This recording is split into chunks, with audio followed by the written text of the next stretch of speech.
Today I'm with James King, writer, broadcaster and one of the UK's most loved film critics. He's written a number of documentaries for the BBC, as well as appearing on many TV and radio shows, particularly during lockdown. He's also written many books. I don't know what I've been doing with my time, and one of which we'll be talking about today as it has recently launched. James, thank you so much for agreeing to chat with me. A pleasure. I actually don't feel worthy of your presence. It's like, it's you remember Wayne's World. We're not worthy. We're not worthy. I don't feel worthy, honestly. And you make it. I feel so nervous because I'm so worried about fluffing my lines. Oh, listen, I've spent 20 years fluffing my lines, so you know. Well, that's good to know. So you can give me some tips later. And I do want to talk about your book, but one of the questions I wanted to ask you first, and we briefly discussed it earlier, was I wanted to get your view on the impact of the impact the crisis has had on the film industry. Yeah.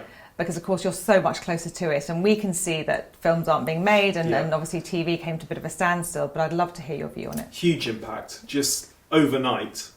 Obviously, cinemas closed, and that was the biggest. That's the biggest thing I can remember happening in my career, because I was so used to films coming out normally Fridays, so every Friday, at least another half a dozen films. Yeah. For 20 years, week in, week out, and then suddenly just stopped. Oh. And it was really weird. And sometimes over that period of me being a film critic, I've thought, oh, if only we could just have a break from this relentless films coming out every Friday. And then suddenly it happened and it felt really weird.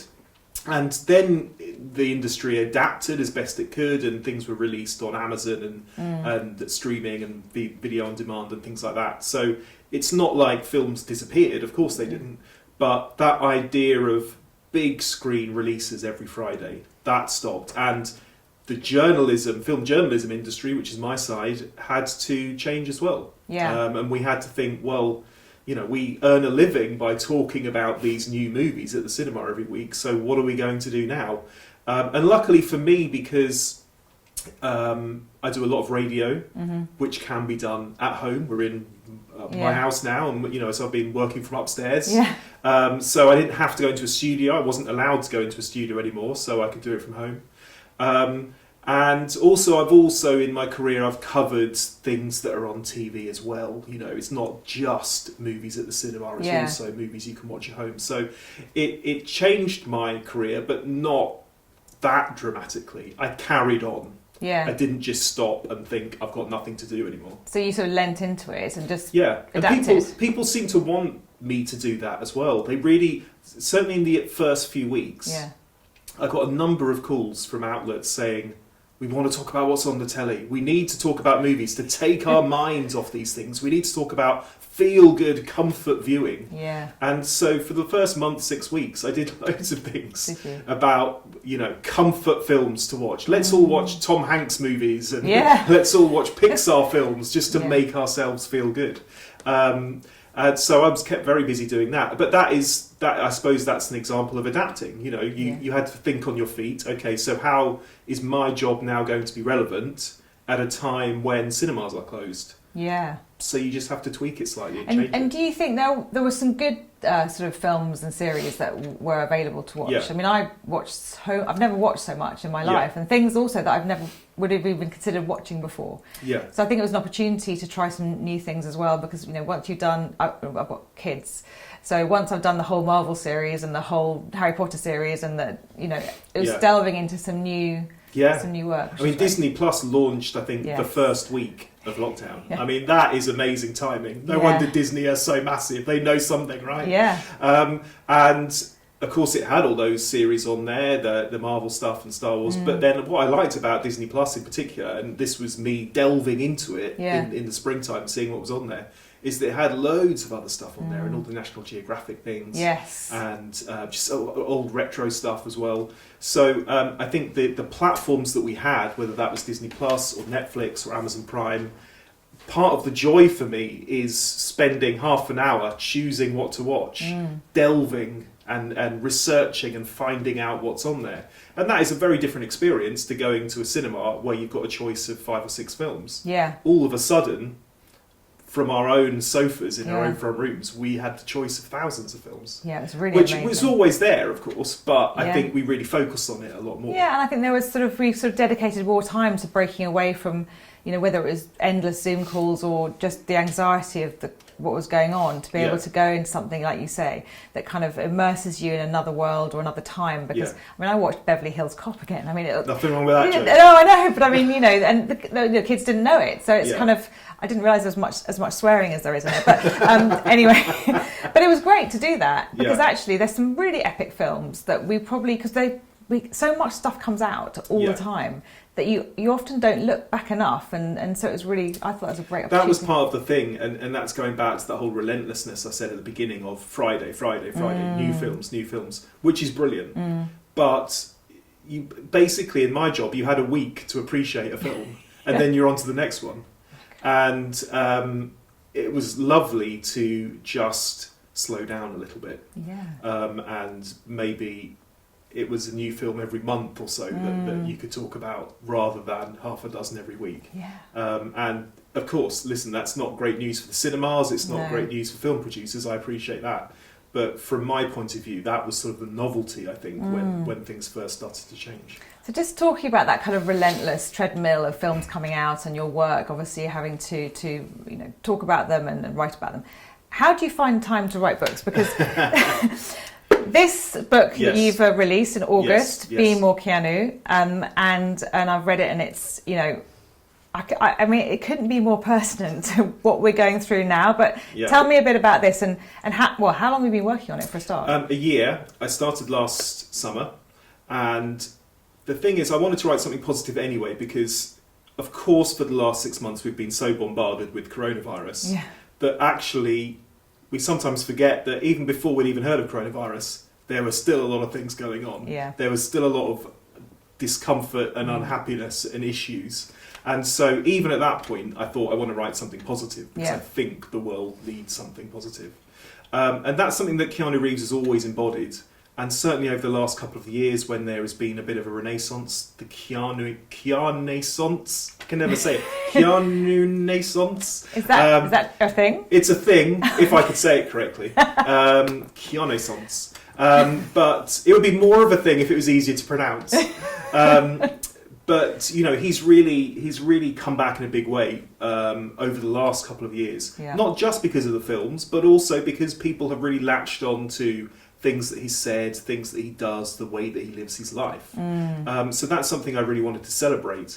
And of course, by the time I was finishing the book, which was early in 2020, the stories of the coronavirus were starting to come out. So there are a couple of mentions of it in the book. Pretty much the last things I thought that was rather genius. I felt like you had a crystal ball, and how on earth did he know? It was very, very last minute, but it didn't feel right to put out a self-help book, for want of a better phrase, in the summer of 2020 without mentioning the thing that had defined 2020.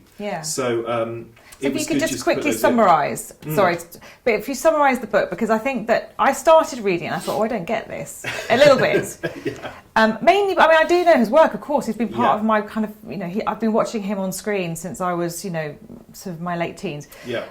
So I started reading. I thought, what's this all about? Gosh, maybe I'm just not clever enough to understand. And actually, of course, I could have caught on to that concept. It's really genius. But then I love it because what it is this is my interpretation. And you can obviously summarise it in a far more articulate way. But it's a journey through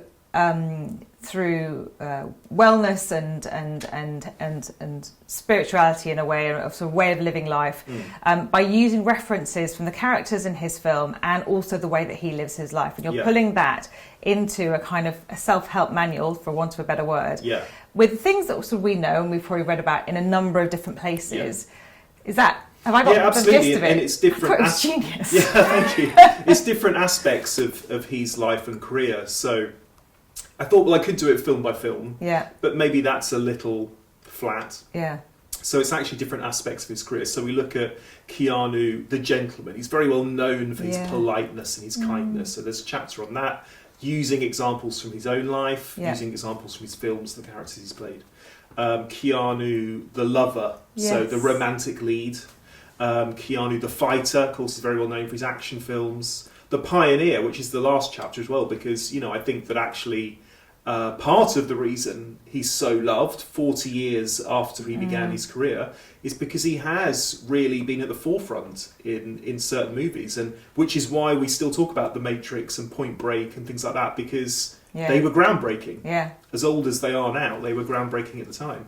So it's celebrating different aspects of his life. And then at the end of each chapter, there are those bullet points where you go, okay, so what can I learn from this? Yeah. I've read about him. What can I do in my own life to be more Keanu? Yeah. And of course, it's a bit tongue-in-cheek. You know, it's not like feel the fear and do it anyway. It's not like some ultra-serious... No, but there are loads of... I thought I was going to put sticky notes in and say, that makes total sense to me. And it was kind of a surprise to me, to be honest, writing it, that what I think initially I had thought of it as more tongue-in-cheek, and writing it I thought, no, you know what, that would be a bit throwaway to be doing that. Let's actually make it something that hopefully people can learn from. I think so. And also the other I mean, I know you didn't write it in this way, but I've obviously been exploring this whole sort of journey of uncertainty and leaning into that and understanding more about kind of human behaviour, etc. And also, you know, trying to understand what makes us happier, and what we can do to reduce anxiety and etc. But what was really interesting about this, I thought, was this would also be great for young men to read, because I think one of the areas that is really important in mental health is educating young men around what they can do to listen to themselves more, you know, understand feelings more, and all that kind of stuff. And so, because the way you put it, it doesn't feel like that kind of hippie, which they might not really get or want to read. Yeah, I mean, he's really the only person that I could have written this book focusing on. And I've had conversations since this book with people where they said, who are you going to do next? And of course there are other icons, but there's no one quite like him who fits the bill in so many ways, who blokes do look up to, and they go, let's watch him in John Wick. But then at the same time, he has a huge female fan base as well, because of his such good reasons. For such good reasons. But then even when he is action man, Keanu Reeves tough guy, there is an emotional side to him, side to the characters he plays, and of course in his real life as well. You know, he's suffered personal tragedy, and we've sort of seen emotion come out of him in real life. So there's not anyone else like that. I mean, people love Tom Hanks, people love Meryl Streep, people love all kinds of actors. But could you write a self-help book looking at their lives and their lifestyles and their career? I'm just not sure if anyone else quite works. No, I mean, it's fantastic. So it came out in August. Yes. And so you're on the kind of trail of promoting it now. Yeah, it was quite frustrating because it was published to tie in with the new Bill and Ted film. Of course, those were the films that made him famous back in the 80s. And then that kept getting delayed. That was the only time when I was getting frustrated, I think, by all the films getting stopped, because I was thinking, well, this is fine, but I have got a book coming out to tie in with the new Bill and Ted movie. But it didn't get cancelled; it just got delayed. So that now we're in September. Now the Bill and Ted film is out. The book has only been out a month or so it still works fine. And there's a lot of Keanu love at the moment. He's everywhere promoting things, and he's really very much back in the public eye. Yeah, he really is. I mean, because I've been sort of reading it, I've been now I noticed everything. Yeah. So I didn't understand how philanthropic he was. I didn't know any of those things before. I probably hadn't paid attention to it. Yeah. But it just makes you love him even more. Then his subsequent modesty, when people bring that up, just adds to it. It's like, he doesn't go, yes, I know, I am very philanthropic. He goes, oh, I don't want to talk about that. And you go, oh, Keanu, that's so amazing, you don't want to talk about it. Because he's just underplays the whole thing. And really, we need people like this. We need people like this to kind of shine a light on the things that are really good about, you know, huge success, high profile, and making a lot of money. And I think that, you know, it only plays into all the things that we know are healthy. Yeah. In society, rather than this, you know, gathering wealth and keeping everybody at bay. Yeah, it doesn't have to be grotesque. You know, it can be success. You know, I look up to a lot of movie stars. Yeah. It's my passion and my, you know, the industry that I work in. And it doesn't have to be. They don't have to be horrible. They don't have to be greedy. They don't have to be self-obsessed. No. There are a lot who are probably like that, as you'd find in lots of industries. Yeah.